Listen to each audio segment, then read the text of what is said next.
எல்லா press media இங்கே வந்திருக்கும் அனைவருக்கும் எங்கள் நிழல் குடை சார்பாக உங்கள் எல்லாருக்கும் வணக்கம். அதே மாதிரி நன்றி. இங்கே வந்து எங்களோட படம் பார்த்து இந்த இன்டர்வியூஸ் எல்லாம் எடுக்கிறீங்க, உங்களோட கருத்துக்கள் எங்ககிட்ட ஷேர் பண்ணுவீங்க, அதுக்கு மிக்க நன்றி. உங்கள் வேல்யூபிள் டைம் எங்களுக்காக ஸ்பெண்ட் பண்ணி இங்கே வந்து படம் பார்க்குறதுக்கு நான் எல்லாரும் சார்பாக உங்களுக்கு தேங்க்ஸ் சொல்கிறேன். Thank you so much. குழந்தைங்க பார்க்குறதுக்கு நாங்கள் ஒருத்தர் நானும் சாரும் வீட்டில் ஹெல்ப் இருந்தது. நாங்கள் மாற்றி இது வரைக்கும் பார்த்துட்டு தான் இருக்கிறோம் குழந்தைங்கள. எங்களோட டைம் 100% நாங்கள் கொடுக்குறோம் 2 பேருக்கும். நாங்கள் யாரையும் நம்பிட்டு இல்லை, எந்த வேலை செய்கிற ஆளுங்களோட நம்பிட்டு நாங்கள் எப்போவுமே இல்லை. டிரைவர் இருந்தாலும் நான் தான் டிரைவிங் பண்ணிவிட்டு என் குழந்தைங்கள ஸ்கூல் அனுப்புறது, பிக்கப் பண்ணுறது எல்லாமே செய்வேன். இப்போ செல்ஃப் டிரைவிங்கும் பண்ண ஆரம்பிச்சிட்டேன். இப்போ எங்கள் வீட்டில் டிரைவரும் இல்லை, நானும் சாரும் சொந்தமாக டிரைவ் பண்ணிவிட்டு எல்லா வேலைகளும் பார்ப்போம். சமையலுக்கு கூட ஒரு காலத்தில் எங்கள் வீட்டில் ஆளுங்க இருந்தாங்க, அப்போ கூட நான் சமைப்பேன். இப்போ அதுக்கும் இல்லை, நாங்கள் தான் சமைக்கிறோம். ஏன்னா கொரோனா அப்புறம் எல்லாமே மாறிடுச்சு. ஸோ எங்கள் வேலைகள் நாங்கள் தான் எப்போவுமே செய்கிறது. குழந்தைங்களுக்கு அதுதான் ரொம்ப பிடிக்கும், அதுதான் ரொம்ப இஷ்டமானது. நாங்கள் தான் பார்க்கணும், ஏன்னா நாங்கள் தானே இந்த உலகத்தில் அவங்கள கொண்டு வந்தோம். நமக்கு தான் ஆஸ் பேரண்ட்ஸ் பெரிய பொறுப்பு இருக்குது. குழந்தைங்கள நாம் பத்திரமா பார்க்கணும், ஏன்னா அவங்க தான் எங்களோட பெரிய சொத்து. காசு சம்பாதிக்கிறோம், பணம் சம்பாதிக்கிறோம், எங்கெங்கேயோ ஓடுறோம். நிறைய ஆசைகள் நமக்கு இருக்குது. இது வேணும், அது வேணும், சம்பாதிக்கணும், சொத்து வேணும், சொத்து சேமிக்கணும். யாருக்காக? நம்ம குழந்தைங்களுக்காக தானே. குழந்தைங்களுக்கு நம்ம தனியாக வீட்டில் விட்டுட்டு யாரோ பார்த்துட்ருக்குறாங்க, அவங்க பத்திரமா இருக்குதா இல்லையான்னு கூட தெரியல. எங்கேயோ தூரத்தில் வேலை செய்கிறோம், அன்டைமுக்கு வரோம். ஸோ இந்த எல்லாம் மாறணும். குழந்தைங்க நாம் பார்க்கணும், ஏன்னா அவங்க தான் நம்மளோட பெரிய சொத்து. இன்றைக்கி அவங்கள நம்ம பத்திரமா பார்த்துட்டோம்னா நாளைக்கு வயசாங்காலத்தில் அவங்க நமக்கு நல்லபடியாக பார்ப்பாங்க. நமக்கு ஒரு முதியோர் இல்லத்தில் அனுப்ப மாட்டாங்க, கூட வைப்பாங்க. அதே மாதிரி குழந்தைங்களுக்கு உறவுகளும் ரிலேஷன்ஸும், ஒரு தாத்தா பாட்டி சித்தி அத்தை எல்லாரும் தெரியணும். இன்றைக்கி இருக்கிற குடும்ப சூழ்நிலைகள் எப்படின்னா கூட்டு குடும்பமாகவே இல்லை, எல்லாம் நியூக்ளியர் குடும்பமாக போயிட்டாங்க. கல்யாணம் ஆனதும் தனியாக குடும்பமாக போகிறாங்க. இதெல்லாம் மாறி எல்லாரும் மறுபடியும் பழைய போல் எல்லா ரிலேஷன்ஸோட ஒன்றா இருந்து அந்த குழந்தைங்களுக்கு எல்லாமே தெரியணும். உறவு, உணர்வு, ஃபீலிங்ஸு எல்லாமே நம்ம கற்றுக் கொடுக்கணுமே அப்படி சொல்லி நாங்கள் டைரக்டர் சார் அதை ரொம்ப ஃபீல் பண்ணி எழுதி இந்த படமே ரெடி பண்ணியிருக்காரு. இதை ஜனங்கள்கிட்ட போய் ரீச் ஆகணும், ஏன்னா இப்போ காலகட்டம் அப்படி இருக்குது.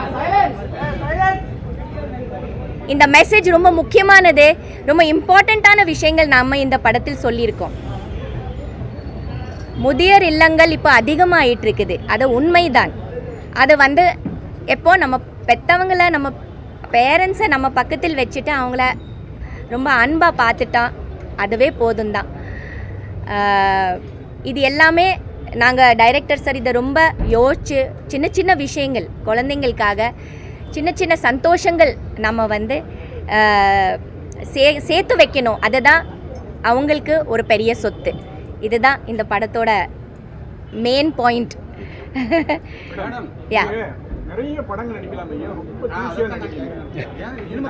இனிமே நடிக்கிறேன் சார் இனிமே நடிக்கிறேன், சரிங்களா?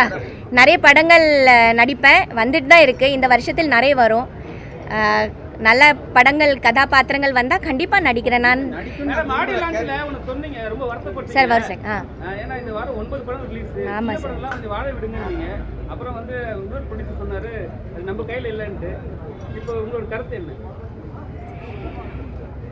சின்ன படங்கள் ஓடணும் தானே சார்? எல்லா தயாரிப்பாளர்களோட படங்கள் ஓடணும், ரொம்ப முக்கியமானது. அதுவும் சின்ன படங்கள் ஓடணும். ஓடுறதுக்கு நான் அன்றைக்கி சொன்னது, ஒரே காட்சியில் எடுத்துடுறாங்க படத்தை, கொஞ்சம் ப்ரீதிங் டைம் கொடுங்க அப்படி தான் நான் ஒரு கோரிக்கை வச்சேன். ஒரு ப்ரீதிங் டைம் கொடுத்தா இந்த மாதிரி படங்கள் மவுத் பப்ளிசிட்டியாலையும் வெளியில் ஒரு காட்சி பார்த்துட்டு வெளியில் போயிட்டு நல்லா இருக்குது மறுபடியும் பார்க்கலாம் அப்படி ஒரு மவுத் பப்ளிசிட்டினால சில நேரம் இந்த மாதிரி படங்கள் ஓடும். ஏன்னா இதில் ஒரு பெரிய ஹீரோ இல்லை, நமக்கு பெரிய ஸ்டார் காஸ்ட் இல்லை, இது ஒரு பெரிய பட்ஜெட் கிடையாது, சின்ன படம். நான் இருக்கேன், ஆனாலும் இது ஒரு சின்ன பட்ஜெட் படம் தான். ஸோ இதுக்கு ஓட்டம் எப்படின்னா மெல்லமாக தான் ஓடும். இதுக்கு சரியான நீங்கள் எல்லாம் எழுதி எல்லோரும் படித்து இல்லைனா உங்கள் ரிவ்யூஸை வந்து யூடியூப்பில் பார்த்துட்டு சரி இந்த படம் நல்லா இருக்குதுன்னு நினச்சிட்டு குடும்பமாக ஃபேமிலிஸ் இப்போ ஹாலிடேஸ் தானே எல்லோரும் வந்து எங்கேயோ போகிறத விட்டுட்டு தேட்டருக்கு போகலாம் நிழல் குடை பார்க்கலாம் அப்படின்னு நினச்சிட்டு போனாங்கன்னா எங்கள் படம் வெற்றி தானே. ஸோ அதுக்கு கொஞ்சம் டைம் கொடுங்க, உடனே தூக்கிடாதீங்க. ஏதாவது ஒரு பெரிய படம் வரும் தூக்கிடுவீங்களே எங்கள் சின்ன படத்தை அப்படி சொன்னேன்.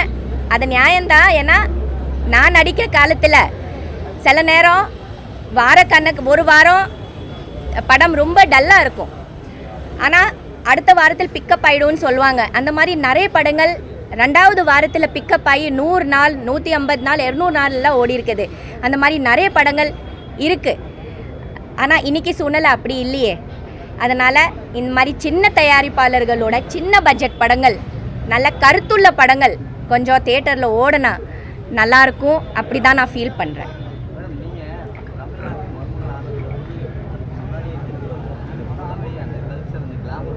நீங்கள் லவுடாக பேசுங்க, கொஞ்சம் முன்னாடி.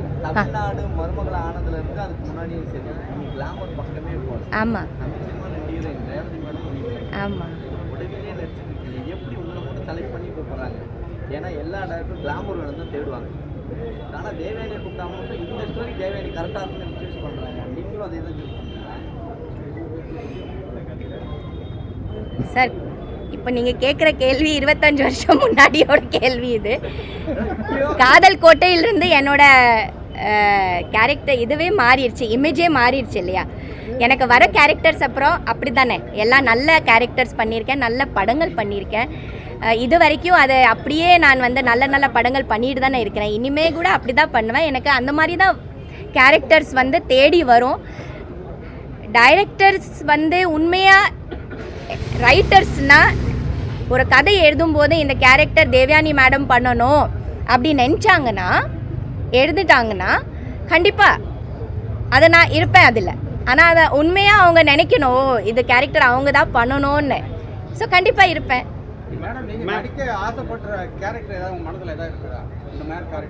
அப்படியெல்லாம் இல்லை, நிறைய இருக்குது. கேரக்டர்ஸ்க்கு ஒரு எண்ணிக்கையே இல்லை சார், எவ்வளோ இருக்கு இல்லையா. அதே மாதிரி இது பண்ணணும் அது பண்ணணும் ஏற்கனவே யாராவது பண்ணியிருப்பாங்கல்ல. அப்படி இல்லை, அதை விட பெட்டரான ஏதாவது நல்ல கேரக்டர்ஸ் நிறைய இருக்குது, பண்ணிட்டு தான் இருக்கணும். நான் சினிமாவில் இருக்கிற வரைக்கும் நான் இருந்துட்டு இருக்கணும்னு தான் ஆசைப்படுறேன். ஆடியன்ஸோட மனநிலை ஃபேமிலி மூவின்னு சொன்னாலே ஒரு ஹீரோ வந்து வெட்டு குட்டு கொலை இந்த மாதிரி ஒரு செக்மெண்ட்லாம் ஃபேமிலி ஆடியன்ஸ் ஓப்பனாக சொல்ல போகணுமானா அதுக்கு தான் இம்பார்ட்டன்ட் தராங்க. ஒரு ஹீரோ வந்து துப்பாக்கிகள் சுட்டானா ஒரு பேபியில் வந்து பெரிய வயசு கொள்ளாது சின்ன வயசில் வந்து கைத்தட்டி அவங்கள தான் ஹீரோவாக போர்ட்ரேட் பண்ணுறாங்க. ஸோ இந்த மனநிலையை வந்து இந்த மாதிரி ஒரு மூவி வந்து ஒரு ஆடியன்ஸ் மத்தியில் ஒரு ஃபேமிலி ஒரு சைல்டு மத்தியில் கொண்டு போகும்போது அவங்க டக்குன்னு வந்து இது என்ன ஃபைட் இல்லையா சாங் இல்லையா அப்படின்னு ஒரு கேட்கக்கூடிய ஒரு மனநிலை வந்து நம்ம தமிழ் இண்டஸ்ட்ரி இருக்கு. இதை பற்றி என்ன நினைக்கிறீங்க? வருங்காலத்தில் உள்ள ஹீரோக்கள் வந்து இந்த மாதிரியான ஒரு மூவி பண்ணும் பட்சத்தில் இந்த ப்ராசஸ் மாறுமா? நாம் ஆஸ் அ சினிமா ஃப்ரெட்டர்னிட்டியில் இருக்கிறதுனால நமக்கு நிறைய சோஷியல் ரெஸ்பான்சிபிலிட்டிஸ் இருக்குது. அப்படி தான் நான் நினைக்கிறேன். வன்முறையும் தேவையில்லாத விஷயங்களும் நம்ம வந்து சொசைட்டியில் கொடுக்கறத விட்டுட்டு நல்ல கருத்துள்ள நல்ல மெசேஜ் உள்ள விஷயங்கள் நம்ம வந்து ஆடியன்ஸ் கிட்ட கொடுப்போம். ஏன்னா நாம் வந்து இன்ஸ்பயர் பண்ணுறோம். இப்போ புதிய தலைமுறைக்கு புதிய ஜெனரேஷனுக்கு இன்ஸ்பிரேஷன் வருது எப்படி? நமக்கு ஆஸ் அன் ஆக்டர் பார்த்துட்டு தான். ஒரு ஆக்டர் பார்த்துட்டு அவன் ரோல் மாடலாக எடுத்துகிட்டு ட்ராவல் பண்ணுறான். யார் இருந்தாலும் இன்றைக்கி இருக்கிற சின்ன பசங்க யார் இருந்தாலும் ஓ அவர் மாதிரி இருக்கணும், ஓ அவர் மாதிரி ட்ரெஸ் பண்ணணும், ஓ அவர் மாதிரி நம்ம நடந்துக்கணும், அவங்க மாதிரி நம்ம அழகாக இருக்கணும், அவங்க மாதிரி நம்ம இப்படி செய்யணும் அப்படி சொல்லி எங்களை ஒரு ரோல் மாடலாக எடுத்துக்கிறாங்க. அதனால் நாம் ரொம்ப கேர்ஃபுல்லாக செய்யணும். என்ன நம்ம கொடுக்குறோம் நம்ம படைப்பு மூலமாக is very very important when it goes to the audiences, when it reaches the audiences. So எங்கள் படத்தில் நீங்கள் சொல்கிறீங்க ஃபைட் இல்லை, பாடல் இல்லை இல்லையா, என்ன இல்லை வேறு என்ன இல்லை. ஆனால் எங்கள் படத்தில் நல்ல கருத்து இருக்குது, அது அந்த ஆடியன்ஸ் நல்ல பாயிண்ட்ஸ் இருக்குது. இது மட்டும் கொஞ்சம் சிந்திச்சுட்டு போனாலே போதும் வரவங்க. இது வந்து டேக் பேக் பண்ணிவிட்டு யோசிக்கிறதுக்கு நிறைய இருக்கு இல்லையா. இப்போ எல்லா படத்தில் ஃபைட் இருக்கும், பாட்டு இருக்கும், கிளாமர் இருக்கும், டான்ஸ் இருக்கும், எல்லாம் இருக்கும். ஆனால் இந்த ஃபில்ம் இஸ் டிஃப்ரெண்ட். அது ஹீரோக்கள்கிட்ட காரணமா கேட்டேன். இந்த மாதிரி ஒரு ப்ராசஸ் பண்ணற மாஸ் ஹீரோக்கள்கிட்ட காரணமா? அது கமர்ஷியல் ஃபில்ம்ஸ் இல்லையா, அது ஒரு பெரிய பட்ஜெட் ஃபில்ம்ஸ், கமர்ஷியல் ஃபில்ம்ஸு. இது ஒரு டிஃப்ரெண்ட் ஜானரோட டிஃப்ரெண்ட் ஃபில்ம் இருக்கு இல்லையா. ஸோ அதில் ஒரு டிஃப்ரென்ஸ் இருக்குது. ஆனாலும் இந்த வன்முறைகள், இந்த ஃபைட்ஸு, இந்த வயலன்ஸ் இது கொஞ்சம் குறைச்சா நல்லாயிருக்கும், அப்படி தான் நான் ஃபீல் பண்ணுறேன். மேம், இப்போ வந்து பார்த்தீங்கன்னா தமிழ் இண்டஸ்ட்ரியில் நடித்து பெரிய புகழ் பெற்ற நிறைய கதாநாயகிகள் வந்து பார்த்தீங்கன்னா அதர் ஸ்டேட்டில் போயிட்டு தமிழ் இண்டஸ்ட்ரியில் வந்து பார்த்தீங்கன்னா கதாநாயகிகளுக்கு முக்கியத்துவம் கொடுக்குற மாதிரி கதைகள் பண்ணுறதில்ல, எந்த டேரக்டர்ஸும் முக்கியத்துவம் கொடுக்கறதில்ல அப்படின்னு சொல்லிட்டு ஒரு குற்றச்சாட்டு வைக்கிறாங்க. இதை நீங்கள் எப்படி பார்க்குறீங்க? அதர் லாங்குவேஜ்னா இப்போ ஃபார் எக்ஸாம்பிள் நார்த் சைட் போயிட்டு ஸோ அவங்கள வந்து அவங்களோட ஒரு குற்றச்சாட்டு தெரியல. நான் இங்கே வந்ததப்புறம் எங்கேயுமே நார்த்துக்கு போகவே இல்லையே. இங்கே நடித்த நிறைய கதாநாயகிகள் வந்து பார்த்தீங்கன்னா அங்கே போயிட்டு இப்போ ஃபார் எக்ஸாம்பிள் ஜோதிகா மேம் வந்து இந்த மாதிரி ஒரு குற்றச்சாட்டு வச்சிருக்காங்க. இதை நீங்கள் எப்படி பார்க்குறீங்க? தெரியல சார், நான் போகல சார். எனக்கு எல்லாமே தமிழ்நாடு தான் கொடுத்துருக்குது. ரொம்ப நல்ல படங்கள், ரொம்ப திருப்தியோடு இருக்கேன். இன்னும் தான் நடிச்சிட்ருக்கிறேன். யாராவது எனக்கு வந்து கேட்டாலும் அதை கதை கேட்டுட்டு நல்லா இருந்தால் மட்டும்தான் நான் பண்ணுறது. ஆனால் நான் எப்போவுமே தமிழ் தான் ரொம்ப பிஸியாக இருந்திருக்கேன். எனக்கு மற்ற மொழியில் கூட நல்ல நல்ல படங்கள் வந்திருந்தாலும் நம்ம தமிழில் டேட் முதல்ல இருக்கா, எல்லாருக்கும் டேட்ஸ் இருக்கா அப்படி பார்த்துட்டு தான் நான் மற்ற மொழியில் போயிட்டு அதுக்கப்புறமா பண்ணியிருப்பேன். ஆனால் ஃபஸ்ட்டு ப்ரெஃபரன்ஸ் எப்போவுமே நம்ம தமிழ் ஃபிலிம்ஸ்க்கு மட்டும்தான். இதில் வந்து இலங்கை பேரண்ட்ஸ் வந்து இலங்கை லேடி வந்து கேர்டேக்கராக இருக்கிற மாதிரியும் தமிழ்நாட்டு பேரண்ட்ஸ் வந்து பிள்ளைங்க மேலே கேர்டேக் இல்லாத மாதிரியும் ஃபர்ஸ்ட் ஆஃபில் ஒரு துணி தெரிஞ்சுது. அதை எப்படி எடுத்துக்கிட்டு? அப்படி இல்லை சார். அந்த அம்மா வந்து ஆல்ரெடி பாதிக்கப்பட்டு அந்த ஊர்லேருந்து இங்கே வந்து ரொம்ப வருஷமாக இங்கே இருக்கிற மாதிரி தான் நாங்கள் காமிச்சிருக்கோம். இங்கே இருக்கிற சூழ்நிலைகள் எங்கே ஆல் ஓவர் த வேர்ல்டு இந்த சூழ்நிலை இருக்குது சார். நம்ம இங்கே மட்டும் இல்லையே, எல்லா வீட்டிலையும் ஹெக்டிக்கான ஒரு லைஃப் லீட் பண்ணுறாங்க. எல்லாரும் ஓடிட்டுருக்குறோம். இப்போ நீங்களும் இங்கே பாருங்கள், எத்தனை மணி ஆச்சு, இங்கே இருக்கீங்க தானே, வேலையாக பண்ணுறீங்க.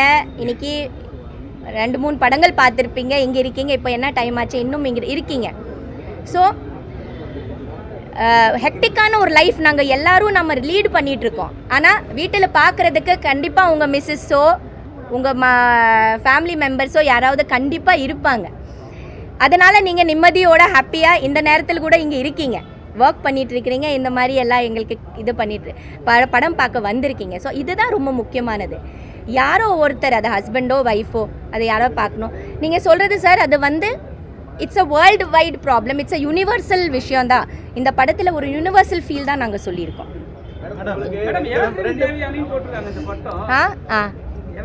ஆமாம், எப்படி வந்தது? நல்லா இருக்கா நல்லா இல்லையா? அது எப்படியோ வந்தது சார். இன்னும் நான் நடிச்சிட்டு இருக்கிறதுனால எவர் கிரீன்னு வச்சிருக்காங்க. எனக்கே தெரியல அது எப்படி வந்துருச்சுன்னு. எல்லாருமே நம்ம நீங்களும் அதே சீனில் இருக்கீங்க, ஒரு ஹீரோயின் கேட்டகரிலேயே இருக்கிறீங்க. எல்லாரும் அவங்க வீட்டில் இருந்து வரவங்க ஆக்டர் ஆகணும்னு ஆசைப்படுறாங்க. நீங்கள் உங்கள் பசங்களை என்ன டாட்டர்ஸா?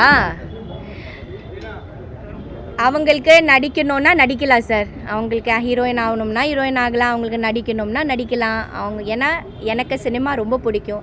என்னை விட என்னோடய அம்மாவுக்கு வந்து இந்த சினிமா இண்டஸ்ட்ரி ரொம்ப பிடிக்கும். அவங்க எப்போவுமே சொல்லுவாங்க, இந்த மாதிரி ஒரு பியூட்டிஃபுல்லான ஒரு இண்டஸ்ட்ரி எங்கேயுமே இருக்காது. அந்த மாதிரி சொல்லி சொல்லி எனக்கு வந்து ரொம்ப சப்போர்ட் பண்ணுவாங்க. என் அம்மாவுக்கு அவ்வளோ பிடிக்கும் இந்த சினிமா இண்டஸ்ட்ரி. அதனால் நான் என்ன சொல்வேன், இந்த இண்டஸ்ட்ரி ரொம்ப அழகானது, ரொம்ப பியூட்டிஃபுல்லானது. சொந்த முயற்சியில் வரணும், அப்படி தான் சொல்லியிருக்கேன் 2 பேரையும். சொந்த முயற்சியில் உழைப்பு, உங்களோட நல்ல ஹார்ட் ஒர்க் பண்ணி நீங்கள் தான் முன்னேறணும். நாங்கள் இருப்போம் பின்னாடி, சரி ஓகே சப்போர்ட் பண்ணுறதுக்கு. But you have to do it on your own. So ஏதோ அவங்களோட இஷ்டம், அவங்க ஆக்டிங்க்கு வரலாம், இல்லை மேல்கொண்டு படிக்கலாம், இல்லை அவங்க தான் அவங்களோட லைஃப்பை டிசைட் பண்ணணும். they have to decide themselves. எப்படி இருந்தது படம், நீங்க தான் சொல்லணும். பிடிச்சிருந்ததா, நல்லா இருந்ததா? ஜோமா நல்லா இருக்கு. ஜோமா நல்லா உங்களுக்கு ஜோமா பிடிச்சிருந்ததா? நல்லா பண்ணனா? ரொம்ப வருஷம் கழிச்சிட்டு ஒரு படம் பண்ணியிருக்கேன். படம் வராத காரணம் கரெக்டான நல்ல கதாபாத்திரங்கள் வராதனால்தான். சரியான படங்கள் வரணும்னு காத்துட்டு இருந்தேன். அதனால் இப்போ அந்த படம் வந்திருக்குது, நிழல் குடை. டைரக்டர் சிவா சருக்கு தேங்க்ஸ். ஆமாம், பார்த்துட்டாங்க.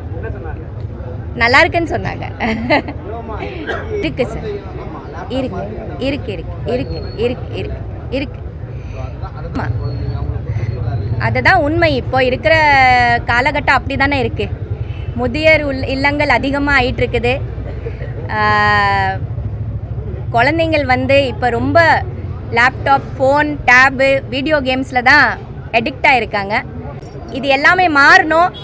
நம்ம குழந்தைங்களுக்கு உறவுகளும் ரிலேஷன்ஸும் ஃபீலிங்ஸு, கூட்டு குடும்பம், அப்பா அம்மா தாத்தா பாட்டி உறவுகள் கற்றுக் கொடுக்கணும். ஐடி ஃபேமிலிலாம் ட்ரிங்க் பண்ணுற மாதிரி காட்டியிருக்காங்க, அதெல்லாம் எப்படி பார்க்குறீங்க? அது இன்னைக்கு யதார்த்தமான லைஃப்பில் இருக்குது. அந்த மாதிரி ஒரு ஆட்டிடியூட்ஸ் இருக்குது. அதை தான் நம்ம காமிச்சிருக்கு. ஸோ அதுக்கு கொடுக்குற இம்பார்ட்டன்ஸ் கூட குழந்தைக்கு நம்ம கொடுக்குறோமா அப்படின்னு. அது மட்டும் அட்வைஸ் பண்ண மாட்டாங்க. எது பிரதர்? பாட்டி போய் சீக்கிரம் வாங்கன்னு சொல்கிறாங்க. இல்லை ஏன் ட்ரிங்க்ஸ் அடிக்கிறீங்கன்ட்டு அவங்க ஏன் அட்வைஸ் பண்ணலன்னு கேட்குறாங்க. இல்லை, அது ஒரு பவுண்ட்ரி இருக்குல்ல. அது அவங்களுக்கு ஒரு பவுண்ட்ரி இருக்குல்ல. கதையிலேயே அந்த கதாபாத்திரத்துக்கு ஒரு பவுண்ட்ரி இருக்குல்ல. அதை அவங்க தாண்ட முடியாது. ஸோ அதுதான். இல்லை, அவர் சரியாக நடிச்சிருக்காரா நடிக்கலையா அதை நீங்கள் தான் சொல்லணும் பிரதர். இந்த கதைக்கு அவர் இந்த கேரக்டர் எந்த அளவுக்கு தேவையோ அதை நாங்கள் பயன்படுத்திட்டு இருக்கோம். ரொம்ப லென்த்தாக அதை பண்ணணும்னு நம்மளோட இன்டென்ஷன் இல்லை. ஏன்னா கதையில் அவர் ஒரு கேரக்டர், அவ்வளோதான். அது எவ்வளோ தேவையோ அதை நம்ம பயன்படுத்திடுவோம். எல்லாருக்கும் வணக்கம். அண்ட் இது என்னோட முதல் படம். ஸோ முதல் படமே ரொம்ப அழகான ஒரு கதை அமைஞ்சது ரொம்ப சந்தோஷமாக இருக்குது. And Devayani ma'am and sir Siva sir and Vijith இவங்க கூடலாம் நடிக்கிறது ரொம்ப ரொம்ப ரொம்ப ஹாப்பியாக இருந்தது. ஸோ இந்த படம் எல்லோரும் பார்த்துருப்பீங்கன்னு நினைக்கிறேன், எல்லாருக்கும் பிடிச்சிருக்கும்னு நினைக்கிறேன். ஸோ இந்த படம் நல்லபடியாக வெற்றி படுறதுக்கு நீங்கள் எல்லாருமே சேர்ந்து இந்த படத்தை கொண்டு போய் சேர்க்கணும் அப்படின்னு சொல்லி கேட்டுக்கிறேன். So thank you. எல்லாருக்கும் வணக்கம். ரொம்ப சந்தோஷமாக இருக்குது இவ்வளோ பெரிய கூட்டம் முன்னாடி நான் பேசுகிறதுக்கு. எல்லாருக்கும் படம் பிடிச்சிருக்குன்னு நினைக்கிறேன். ஒரு நல்ல கண்டென்ட் உள்ள ஒரு movie director Siva Arumugam sir எடுத்திருக்காரு. ஒரு நல்ல மெசேஜ் இருக்குது. முடிஞ்ச அளவுக்கு எங்களோட பாட்டை கரெக்டாக பண்ணியிருக்கோன்னு நினைக்கிறேன். இப்போ இனிமேல் நீங்கள் தான் இந்த படத்தை முடிஞ்ச அளவுக்கு வைடர் ஆடியன்ஸ்க்கு இவங்களுக்கு நீங்கள் தான் ரீச் பண்ணணும். ஸோ எங்கள் டீம் சார்பாக நாங்கள் கேட்டுக்கிறது அதுதான். கொஞ்சம் முடிஞ்ச அளவுக்கு இந்த படத்தை எக்ஸ்ட்ரா பூஸ்ட் பண்ணி சொல்லணும்லாம் அவசியம் இல்லை. முடிஞ்ச அளவுக்கு இந்த படத்தை எங்கெங்கெல்லாம் நீங்கள் இது பண்ண முடியுமோ அதை கொஞ்சம் பண்ணிங்கன்னா எங்கள் மூவி ப்ரொமோஷனுக்கு ரொம்ப ஹெல்ப்ஃபுல்லாக இருக்கும். நன்றி, வணக்கம். எல்லாருக்கும் வணக்கம்.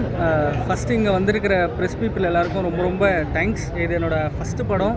இந்த படத்தில் நான் ஒரு சின்ன கேரக்டர் பர்ஃபார்ம் பண்ணியிருக்கேன். ஸோ நீங்கள் எல்லோரும் இங்கே இருக்கிறது எனக்கு ஒரு பிளெஸ்ஸிங் மாதிரி தான் இருக்குது. அண்ட் நான் அடுத்தடுத்த படத்துலையும் நான் இதிலேருந்து இம்ப்ரூவ் பண்ணிவிட்டு இன்னும் பெட்டராக பண்ண ட்ரை பண்ணுவேன். இந்த படத்தில் நான் ஃபஸ்ட்டு வந்தது அசிஸ்டன்ட் ஆக்டராக தான் நான் ஃபஸ்ட்டு உள்ளே வந்தேன். அதுக்கப்புறம் அந்த கதை டெவலப் ஆக எனக்கு நடிக்கிறதுக்கு ஒரு வாய்ப்பு கிடச்சிது. அந்த வாய்ப்பு ஏற்படுத்தி கொடுத்த டேரக்டருக்கும் அதுக்கப்புறம் அதுக்கு சப்போர்ட் பண்ண என்டையர் நிழற்குடை டீமுக்கும் என்னுடைய thanks and thank you so much. எல்லாருக்கும் வணக்கம். இப்போ தான் படம் பார்த்துட்டு வந்தேன். சிவா ஆறுமுகம் ரொம்ப ஒரு நல்ல மெசேஜ் சொல்லியிருக்காரு. இந்த படத்தில் என்ன சொல்ல வராங்கன்னா, இன்றைக்கி ஃபேமிலிஸ் எல்லாம் ஒன்லி எதிர்பார்க்குறது என்டர்டெயின்மெண்ட்டும் இதுக்கு மட்டும்தான் முக்கியத்துவம் கொடுக்குறாங்க, ட்ரிங்க்ஸுக்கு மட்டும்தான். வீட்டில் குழந்தைங்களுக்கோ இல்லை மற்ற பெரியவர் அம்மா அப்பாவுக்கோ யாருக்கும் முக்கியத்துவம் கொடுக்கலைங்கிறது தான் இந்த படத்தோட ஒரு லைனில் சொன்னால் நான் புரிஞ்சுக்கினது. அப்புறம் அவங்க தேவயானி மேடம் பண்ணியிருக்கிறது நீங்கள் படம் பார்க்கும்போது உங்களுக்கு தெரியும். அவங்க ஏற்கனவே எத்தனையோ படத்தில் ப்ரூவ் பண்ணிட்டாங்க. இதில் ஒன்றும் சொல்ல வேண்டியதே இல்லை. ரொம்ப அற்புதமாக பண்ணியிருக்காங்க. நிச்சயமாக ஒரு டூரிஸ்ட் ஃபேமிலி பார்த்து என்ன ஒரு ஃபீல் குட்டு நமக்கு தோணுச்சோ அது மாதிரி இந்த படம் பார்த்தா ஃபீல் குட்டாக தெரியுது. நிச்சயமாக இந்த படம் பெரிய ஹிட்டாகும். என்னோட மனமார்ந்த வாழ்த்துக்கள். இப்போ நீங்கள் எல்லாம் படம் பார்த்துட்டீங்க. இந்த படம் உங்களுக்கு பிடிச்சிருக்கா? நான் பல வருஷமாக உங்களோட தான் இருக்கேன். பல வருஷமாக நான் உங்களோட தான் இருக்கேன். ஸோ இந்த படம் இப்போ நான் பண்ணியிருக்கேன். இந்த படத்தை நீங்கள் பார்த்துருக்கீங்க. இது உங்கள் எல்லாருக்கும் பிடிச்சிருக்கா அப்படின்றது தான் நீங்கள் சொல்லி நான் கேட்கணுன்னு ஆசைப்பட்றேன். இந்த படம் உங்களுக்கு எந்த அளவுக்கு பிடிச்சிருக்கு அப்படின்றது. பிடிச்சிருக்குன்னா எவர் கிரீன் தேவயானி, இதுக்கப்புறம் எவர் ஸ்க்ரீனாக தமிழ் சினிமாவில் மீண்டும் அந்த அளவுக்கு நல்லா இருக்கும். Okay, thank you sir. Thank you sir. ரொம்ப நன்றி சார். ரொம்ப தேங்க்யூ சார். நீங்கள் இங்கே யாரோ சொன்னீங்க 9 படம் அப்படின்னு சொல்லி. இல்லை சார், இன்றைக்கி 11 படம் ரிலீஸ் ஆகிருக்கு. ஆக்சுவலாக இந்த 11 படம் ரிலீஸ் ஆன இந்த நெருக்கடியான சூழலில் தான் நிழல் குடையும், இந்த 11 படத்தில் நிழல் குடையும் ஒரு படம். ஸோ நீங்கள் கொடுக்குற சப்போர்ட்டு தான் நிச்சயமாக எங்களுக்கும் எங்கள் டீமுக்கும் ஒரு பெரிய உத்வேகமாக இருக்கும். நீங்கள் எங்களுக்கு ஒரு நல்ல சப்போர்ட் கொடுத்து எங்களுக்கு அடுத்த ஸ்டெப் எங்களை மூவ் பண்ண வைப்பீங்கன்னு நான் நம்புகிறேன். இங்கே வந்து எங்களோட அழைப்பை ஏற்று உங்களோட வேல்யூபிளான டைமை நீங்கள் ஸ்பெண்ட் பண்ணி இந்த படத்தை பார்த்துருக்கீங்க. நிச்சயமாக நீங்கள் வந்து எங்ககிட்ட சொல்லாத நல்ல விஷயங்களை கூட நீங்கள் பிரிண்ட் மீடியாலேயும் யூடியூப்லேயும் நீங்கள் வந்து அந்த உங்களோட எக்ஸ்பிரஷனை வெளிப்படுத்துவீங்கன்னு நான் நம்புகிறேன். நன்றி, வணக்கம்.